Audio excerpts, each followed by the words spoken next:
ভাল লাগিল তই থাকিলে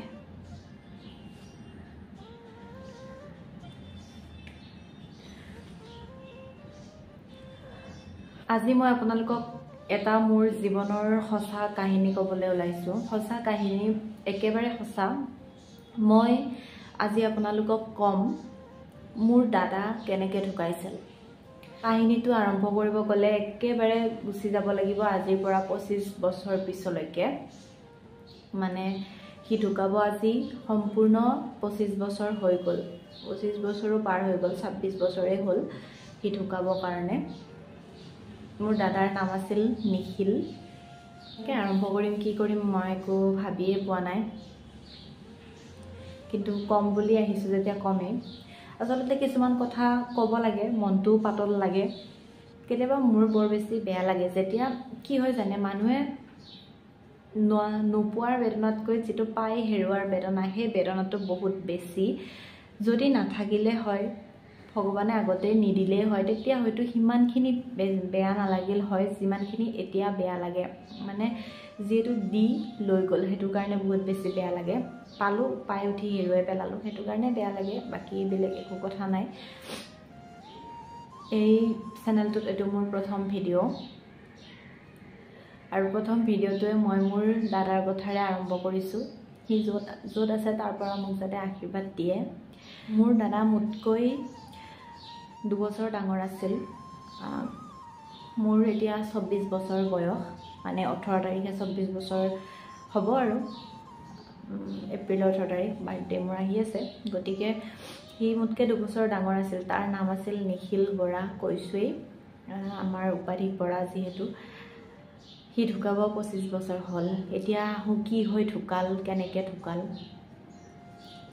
হেখিনি কম কোৱাৰ আগতে মানে কি হয় যেতিয়া কাৰোবাৰ দাদাবোৰ দেখো স্পেশালি কোনোবাই কাৰোবাক মানে নিজৰ দাদা এতিয়াতো সম্বন্ধত দাদা বুলি ক'ব গ'লে আছে বহুতে আছে মামাৰ ল'ৰা পেহীৰ ল'ৰা তেনেকৈ খুৰাৰ ল'ৰা তেনেকৈ সম্বন্ধত দাদা বুলি ক'বলৈ বহুতে আছে কিন্তু নিজৰ নাই নিজৰ নাথাকিলেও বেয়া নালাগিল হয় মই কৈছোৱে যদি আগৰ পৰা আমাৰ নাথাকিল হয় কিন্তু আমাৰ থাকি হেৰুৱা ন হেতু কাৰণে বেয়া লাগে মই অলপ বেছি ইমোশনাল ফুল হয় গতিকে মোক কান্দা যাব পাৰে আপোনালোকে একদম মাইন্ড নকৰিব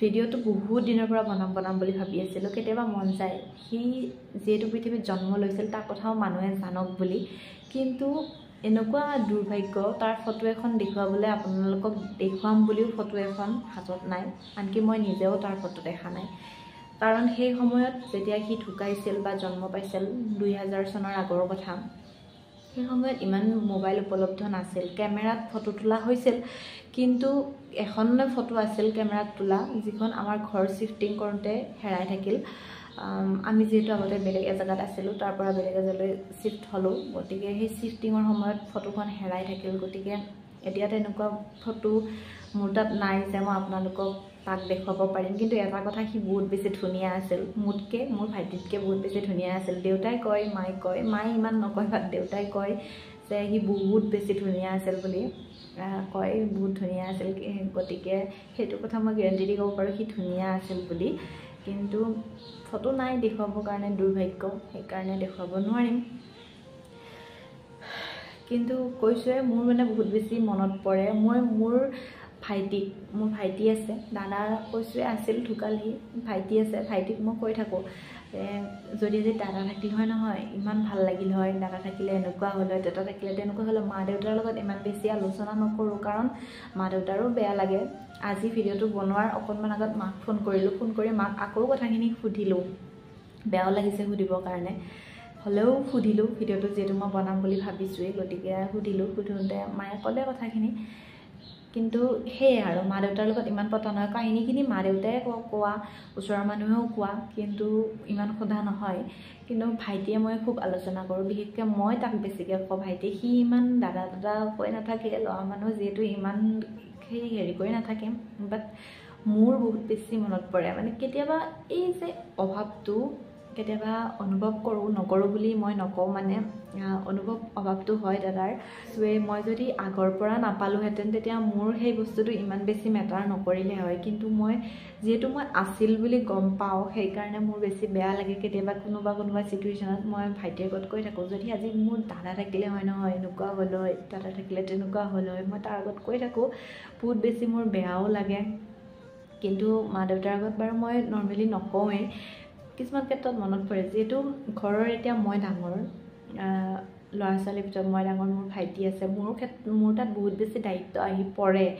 যদিও এতিয়া ইমান বেছি দায়িত্ব ল'বলগীয়া হোৱা নাই, যিহেতু দেউতা সুস্থ সবল হৈ আছে, দেউতা গভৰ্ণমেণ্ট এমপ্লয় আছিল, গতিকে ইমান বেছি দায়িত্ব ল'বলগীয়া এতিয়া হোৱা নাই। যদিও বহুত ক্ষেত্ৰত দায়িত্ব আহি পৰে, সেইবিলাক বুজি পাই চলোঁ কাৰণে মা দেউতাক ইমান বেছি অশান্তিও দিয়া নাই, একো ক্ষেত্ৰত কিবা বস্তু লাগিব বুলি ফ'ৰ্চ কৰি পোৱা নাই। কিন্তু এই যে দায়িত্ববোৰ আহে, তেতিয়া মানে মোৰ ফিল হয়, যদি আজি দাদা থাকিলেহেঁতেন তেতিয়া মোৰ হাতত সেই দায়িত্বখিনি আহি নপৰিলে হয়, সি সকলোখিনি কান্ধত মোৰ পাতি ল'লে হয়, এই দায়িত্বখিনি মোৰ জেগালৈ আহিয়ে নাপালে হয়, কিন্তু মোৰে কপালত নাই। সেনেকুৱা ধৰণৰ কথা। সেইবোৰ ক্ষেত্ৰত মোৰ মানে বহুত বেছি বেয়া লাগে, মনত পৰে। মই তাক যদিও দেখা নাই, মানে ইম'শ্যনেল কানেকশ্যন এটা ইম'শ্যনেল বণ্ডিং এটা মানে আছে আৰু মই ভাবোঁ মানে সি মানে যদি থাকিলেহেঁতেন, মোৰ মানে সেনেকুৱা লাগে, যদি থাকিলেহেঁতেন কিয় নাথাকিল মানে। তাৰ দিনৰ বেমাৰো তেনেকৈ নাছিল, সৰু আছিল সি ঢুকাওঁতে। সি বহুত জন্ম পাইছিলহে 7-8 মাহ মানতে ঢুকাই থাকিল। মইতো জন্মই পোৱা নাই, মইতো তাৰ পিছতে জন্ম পাইছোঁ। মই জন্ম পাওঁতেও হেনো মানুহে সি জন্ম পাব বুলি ভাবিছিল, সি ঢুকি নাপায়, মই জন্ম পালোঁ যেনিবা। বাট কিবা এটাতো ইম'শ্যনেল বণ্ডিং ওপৰৰ পৰা হয়তো ভগৱানে দি পঠিয়াইছে, যে সেইকাৰণে মই তাক ফিল কৰোঁ। সি যদিও নাই, মই কিন্তু তাক ফিল কৰোঁ। সি এই পৃথিৱীত নহ'ব আজি 25-26 বছৰ হৈ গ'ল, কিন্তু মই তাক ফিল কৰি পাওঁ, যিটো হয়তো মোৰ ভাইটিয়ে ফিল কৰি নাপায়। সেইটো বস্তু মই ফিল কৰি পাওঁ, হয়তো ওপৰতে সি মোক কিবা এটা দি পঠিয়ালে, বস্তুটো মই ফিল কৰি পাওঁ। মোৰ বহুত বেয়া লাগে ভাবিলে। সেইকাৰণে মই ভাবিলোঁ, সি যিহেতু আছিল, তাক লৈ মই ভিডিঅ' এটা বনাওঁ। সিও এই পৃথিৱীত জন্ম পাইছিল, সেই প্ৰমাণটো দিব পৰাকৈ ফটো এখনো নাথাকিল। বাট মানুহবিলাকে কয় বহুত বেছি ধুনীয়া আছিল। যেতিয়া সি হেনো জন্ম পাইছিল, তেতিয়া জ্যোতিষীকটো মানুহ সকলোৱে বিশ্বাস কৰে ন, তেতিয়াও আমাৰ দেউতাহঁতেও বিশ্বাস কৰে, কাৰণ যেতিয়া সি জন্ম পাইছিল, জন্ম পোৱাৰ পিছত জ্যোতিষীয়ে হেনো কৈছিল, এই ল'ৰাটো বহুত ভাগ্যৱান, এই ল'ৰাটো যদি আপোনাৰ ঘৰত থাকে আপুনি বহুত বেছি ধনী হৈ যাব, বা আপোনাৰ বহুত বেছি ভাল হ'ব বুলি কৈছিল। আৰু আপুনি ইয়াক ৰাখিব পৰাটোহে কথা, ই মানে হৰিণৰ খুৰা পোৱা কিবা কোৱা এইবিলাক কয় যে, মই ইমান বেছি নাজানো বাৰু, সেইবিলাক কিবা কিবি পাইছিল, সেইকাৰণে বহুত কষ্ট হ'ব ৰাখিব বুলি কৈছিল। কিন্তু বেবী কনচিভ কৰিছিল বা বেবী ফাৰ্ষ্ট জন্ম দিছিল, মাও ইমান অভিজ্ঞ নাছিল, ইফালে মা অকলশৰীয়া আছিল, তাৰপিছত বয়সো ইমান হোৱা নাছিল, গতিকে মাও ইমান জনা নাছিল। তেতিয়া মায়ে কোৱা মতে তাৰ হেনো জণ্ডিছ হৈ আছিল, যিটো মাহঁতে ধৰিব নোৱাৰিলে, গম নাপালে, সৰু বাচ্ছা যিহেতু হৈ আছিল, গতিকে জণ্ডিছ হৈ আছিল, গম নাপালে, তেনেকৈ সি ঢুকাই থাকিল।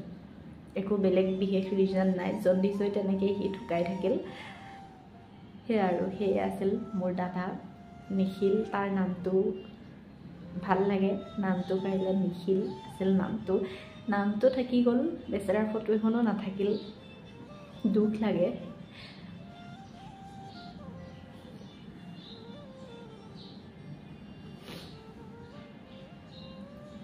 আমাৰ ভাগ্যত আচলতে সি নাছিলেই।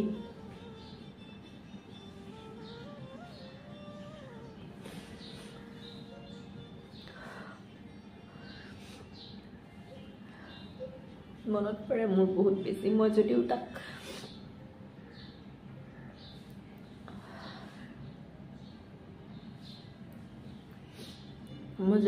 পোৱা নাই, কিন্তু মোৰ বহুত বেছি মনত পৰে। থাকিলে মই বহুত বেছি সুখী হ'লোহেঁতেন। হয়তো মোক বহুত বেছি শাসন কৰিলে হয়, মৰম কৰিলে হয়। এতিয়া বেলেগে ভনীয়েকবিলাকক মৰম কৰা দেখিলে মোৰ মানে হিংসা লাগে বুলি ক'লেও ভুল নহয়, আৰু হিংসা লাগে, কাৰণ মই নাপালোঁ নহয় সেইখিনি। মোৰ ভগৱানে মানে দিও নিদিলে, মানে সেই বস্তুটো মোৰ জীৱনত সদায় আক্ষেপ থাকি গ'ল। মই মোৰ ভাইটিক কৈ থাকোঁ এই কথাবোৰ, বহুত কওঁ, মই দাদা বুলি বহুত কৈ থাকোঁ দাদাৰ কথা মোৰ ভাইটিৰ আগত। ভাইটিয়ে গালি দিয়ে, কিন্তু মই মোৰ ভাইটিৰ আগত বহুত কৈ থাকোঁ দাদাৰ কথা। মা দেউতাক মই নকওঁ, কিন্তু মোৰ ভাইটিক বহুত কওঁ দাদাৰ কথা। ভাইটিৰে খং উঠি যায় মোৰ কথা শুনি।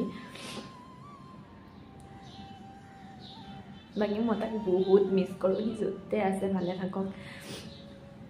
মই দেখাও নাই, লগো পোৱা নাই, কিন্তু তাক বহুত মিছ কৰোঁ। তই ভালে থাক য'তে আছ।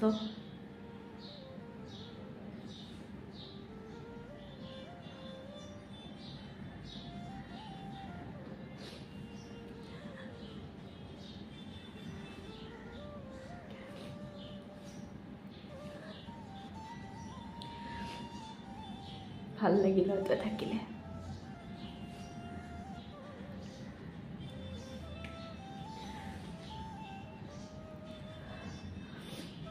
হ'ব দিয়ক, আৰু বহুত নকওঁ। বহুত ক'ব গ'লে মই নিজেই কৈছোঁ মই অকণমান ইম'চনেল। মই পুতুককৈ মানে মানুহজনী ইম'চনেল হৈ যাওঁ।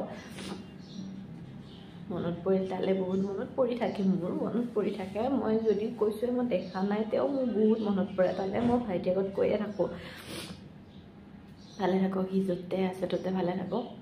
আকৌ জন্ম পাম নহয়, অহা জন্মত মই তাক দাদা হিচাপে পালেই হ'ল। ভালে থাক তই য'ত আছ। এই ভিডিঅ'টো তোৰ নামত।